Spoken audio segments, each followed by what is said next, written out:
So the first thing that comes to mind with pollution in Benicia is probably the Valero refinery, and they're actually currently under a partial shutdown within the past couple days due to pollution concerns.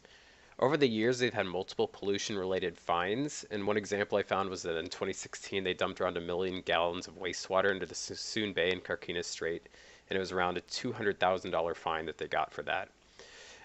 But the fines really aren't even a slap on the wrist with how much they're making. They produce around 165,000 barrels of oil per day. And if you use $50 as a rough estimate, that's basically $8 million that they make every day. The water in the Carquinez Strait around Benicia is typically pretty brown and cloudy. There's noticeable plastics in the water and on the shoreline, like Coke and water bottles, and there's not really a ton of wildlife.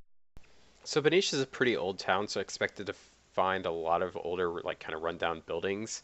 However, most of the buildings I found that were in bad shape were mostly around the refinery and in the port area.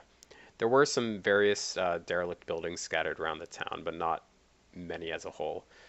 I definitely noticed pretty poor road quality all throughout the town. The worst areas were probably around the refinery, but even the residential roads weren't in very good shape.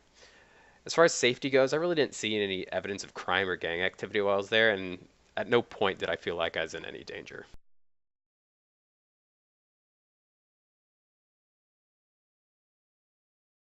Benicia is typically at the top when it comes to money in demographics of Solano County. It has the highest median household income in the county and the highest average home price by actually over $200,000.